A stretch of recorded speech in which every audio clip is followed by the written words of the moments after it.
और अब हम उस आंदोलन की बात करेंगे जो अभी तक गुमनाम था, लेकिन जी न्यूज के प्राइम टाइम शो डीएनए में इसे दिखाने के बाद इस आंदोलन में बैठे छात्रों का हौसला बढ़ा है। रांची की सड़कों पर इस वक्त झारखंड का भविष्य बैठा हुआ है। कड़कती धूप, खाली पेट और आंखों में सवाल लिए युवा अपने हक की लड़ाई लड़ रहे हैं। झारखंड पब्लिक सर्विस कमीशन के परिणाम में धांधली से नाराज ये छात्र आंदोलन पर बैठे हैं। 8 दिनों से छात्रों का यह प्रदर्शन शांतिपूर्ण तरीके से जारी है। आपको देखना चाहिए कि 8वें दिन इस आंदोलन में क्या चल रहा है और दिल्ली से 1300 किलोमीटर दूर चल रहे इस आंदोलन को लेकर क्या सवाल उठ रहे हैं।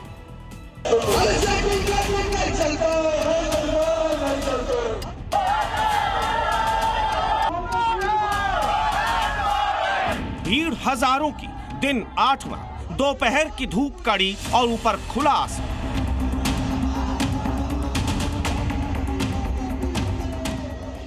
कहीं किसी छात्र के चेहरे पर हताशा है तो इस भीड़ में कईयों के चेहरे पर सरकार के खिलाफ गुस्सा है।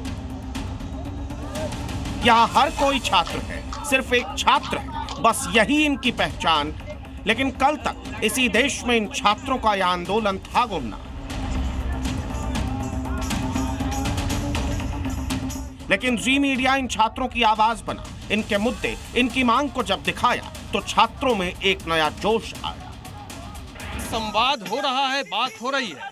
सबसे पहले तो हम आपका जी न्यूज़ का धन्यवाद देंगे कि हम लोग 7 दिन से यहाँ बैठे हुए हैं और मीडिया कर्मी जी न्यूज़ लगातार हम लोगों की बातों को रखने का प्रयास कर रहे हैं। मैं जी न्यूज़ का शुक्रगुजार हूँ। उन्होंने अपने प्राइम टाइम पे डीएनए के जरिए देश के सामने हमारे मुद्दों को बहुत क्लैरिटी के साथ रखा, बहुत सेंसिटिव तरीके से सरकार तक हमारी बात को पहुँचाया है। इसके लिए मैं थैंक यू बोलता हूँ। जंतर मंतर पर करीब 35 दिनों तक चलने वाले आंदोलन की चर्चा पूरे देश में हुई।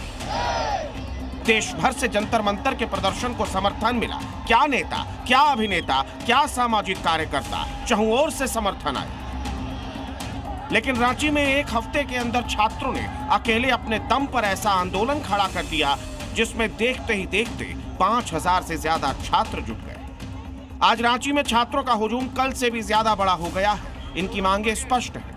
14वीं जेपीएससी, जेएसएससी तथा प्रतिबंधित कंपनी टीडीपीएल द्वारा आयोजित सभी परीक्षाओं को रद्द कर सीबीआई और ईडी से जांच कराई जाए। जेपीएससी, जेएसएससी परीक्षाओं में हुई धांधली की जांच कराई जाए, दोषियों के विरुद्ध कार्रवाई हो। जेपीएससी, जेएसएससी की चयन प्रक्रिया में पारदर्शिता सुनिश्चित की जाए। जेपीएससी और जेएसएससी की लंबित परीक्षाओं के कैलेंडर जारी करते हुए आयु सीमा में छूट दी जाए और भर्ती परीक्षाओं का आयोजन निर्धारित नियमों के अनुसार किया जाए और अभ्यर्थियों को समय पर परीक्षा और परिणाम की जानकारी दी जाए। लेकिन आंदोलन के 8वें दिन तक सरकार की तरफ से अब तक कोई ठोस आश्वासन नहीं मिला है, जिसके बाद छात्र अनिश्चितकालीन धरने का ऐलान कर चुके हैं। छात्रों ने यह स्पष्ट कर दिया है कि जब तक न्याय नहीं मिलेगा वो यहाँ से नहीं हिलेंगे। जेसीसी जेल में जो धांधली हुआ है वो ना हो, एग्जाम फेयर तरीके से हो, रेगुलर हो, यही सरकार से हम लोगों की डिमांड है। इसीलिए हम लोग अनिश्चितकाल धरना पे बैठे हुए हैं। यहाँ दिल्ली से व्यापक रूप, दिल्ली से भी ज़्यादा बड़ा आंदोलन आपको देखने को मिलेगा और लोग जुड़ रहे हैं धीरे धीरे। हम लोग तो निश्चित तौर पर जीत लेकर के ही रहेंगे। हम लोग जब तक वो हासिल नहीं कर लेते तब तक सर हम लोग यहाँ से उठने वाले नहीं हैं। एक एक मांग, एक एक सुझाव हमें चाहिए। आखिर छात्रों में इतना आक्रोश क्यों? आखिर नौबत यहाँ तक आई कैसे? ये कोई एक दिन का दर्द नहीं है। पिछले 5 सालों में झारखंड के शिक्षा तंत्र का जिस तरह चीरहरण हुआ है उसके आंकड़े किसी का भी कलेजा कपा देंगे। जेएसएससी सीजीएल 6.5 लाख छात्रों की उम्मीद थी, पर परीक्षा से पहले ही पेपर बाजार में बिक गया। जेपीएससी की धांधली, 11वीं से 14वीं जेपीएससी की परीक्षा में ऐसा खेल हुआ कि अफसरों को जेल जाना पड़ा, अध्यक्ष की कुर्सी तक छिन गई और लाखों छात्र बिना नौकरी के यूं ही आज सड़कों पर घूम रहे हैं। उत्पाद सिपाही भर्ती, तमाड़ के नर्सिंग कॉलेज में 159 अभ्यर्थियों के साथ करोड़ों का महाघोटाला हो गया। जेएसई 10वीं की परीक्षा 2025 में 10वीं के बच्चे भी नहीं बख्शे गए। विज्ञान और हिंदी के पेपर व्हाट्सएप पर बढ़ते रहे। इन सभी परीक्षाओं में धांधली का सीधा असर 10 से 15 लाख युवाओं पर पड़ा। युवाओं का वक्त और पैसा दोनों बर्बाद हुआ। इस स्थिति को देखकर यही कहा जा सकता है 5 सालों में झारखंड के तंत्र ने बस सपनों की नीलामी की है, परीक्षाओं के नाम पर सरेआम बेईमानी की। मैं 5 साल से तैयारी कर रही हूँ सर, और यहाँ की स्थिति सभी को पता है, आप भी जान रहे हैं। जो आंदोलन हो रहा है, भाव आता है घर से, ऐसा नहीं है नहीं दबाव आता है।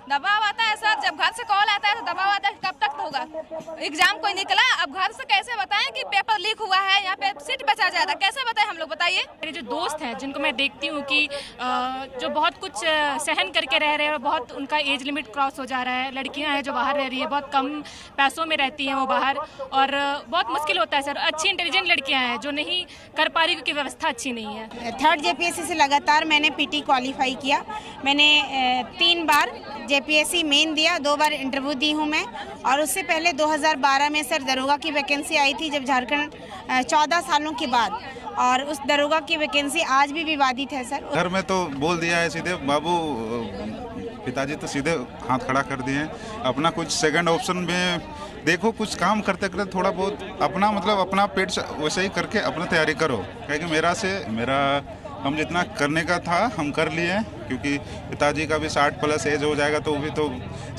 दिखता है, घर में भी बहुत सारा इशू है। बहुत विश्वास नहीं कीजिएगा, पढ़ते पढ़ते बाल उड़ रहा है सर, बाल पक रहा है सर। अब बोल रहे कितना दिन तक पढ़ाई करोगे, कितना दिन तक रहोगे, कितना पेट पोसोगे, बताते हैं सर। विश्वास नहीं कीजिएगा, पढ़ते पढ़ते बहुत अंसा आ जाते हैं, ऐसा घर से प्रेशर आता है। रांची में हो रहे छात्र आंदोलन में बैठे छात्र आज कॉकरोच जनता पार्टी से भी सवाल पूछ रहे हैं। छात्र कह रहे हैं जो पार्टी छात्रों के नाम पर बनी, जिसने छात्रों के नाम पर 35 दिनों तक आंदोलन किया, एक सफल आंदोलन किया, वो सूरमा झारखंड के छात्र आंदोलन से दूरी क्यों बनाए हुए है। हमें तो कोई सपोर्ट अभी नहीं दिखाई पड़ रहा है, क्योंकि CGP का तो यहाँ पे कोई सपोर्ट नहीं मिल रहा है। उनका चेहरे का इम्पैक्ट होता है, क्योंकि पूरे देश में देखा गया है कि उन्होंने इस्तीफा मांगा है रूलिंग पार्टी से, तो उनको भी चाहिए था कि यहाँ पे आए। कॉकरोच जनता पार्टी वहाँ पे विद्यार्थियों की समर्थन में थी, हमें भी चाहिए एक ऐसा बैनर जो हमारे लिए खड़ा हो, हमारे लिए आवाज़ उठाए। बिल्कुल सर, सबसे पहले तो मैं अभिजीत दीपके जी को बोलना चाहूँगा, जिस तरह से आपने आह्वान किया था कि झारखंड के साथी सभी आए वहाँ पे, हम लोग वहाँ पे गए भी थे, हमने पूर्ण समर्थन किया था आपको, लेकिन आप में निर्लज्जता इतनी आ गई कि जब आपका काम निकल गया तो आप चले गए अपने देश। न नेता आए, न अभिनेता, और न ही कॉकरोच जनता पार्टी के सूरमा। लेकिन DNA में खबर दिखाए जाने के बाद जब इन छात्रों की आवाज देश के कोने कोने तक पहुंची, तो उसका एक असर आज रांची के जयपाल सिंह मुंडा स्टेडियम के बाहर दिखाई दे रहा है। तो हो गया आपका लालपुर। केरला कहाँ से ऑर्डर लगा? ये केरला से। केरला से क्या बोला गया? बोला गया कि यहाँ पे चल रहा है, उसमें बोला है कि यहाँ देने के लिए।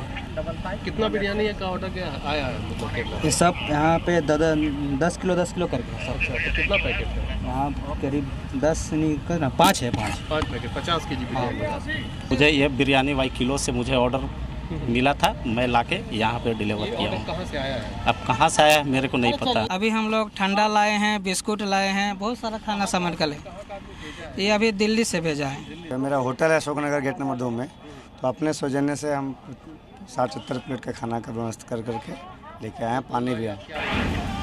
झारखंड का ये आंदोलन कई मायनों में एक मिसाल है, क्योंकि यहाँ मंच से राजनीतिक बयानबाजी नहीं हो रही है, ना ही नेता इन छात्रों को कंधा बनाकर इनके मन से अपना राजनीतिक एजेंडा सेट कर पा रहे हैं। यहाँ सिर्फ और सिर्फ छात्र अपनी मांग उठा रहे हैं, और वो भी शांतिपूर्ण तरीके से, बिना कोई अपशब्द बोले, बिना कोई हिंसा या हंगामा किए। इन छात्रों पर, इस आंदोलन पर दुष्यंत कुमार की एक कविता बिल्कुल सटीक बैठती है। सिर्फ हंगामा खड़ा करना मेरा मकसद नहीं, कोशिश है ये सूरत बदलनी चाहिए, मेरे सीने में नहीं तेरे सीने में सही हो कहीं भी आग, लेकिन आग जलनी चाहिए। रांची से चंदन कुमार के साथ ब्यूरो रिपोर्ट, जी न्यूज़।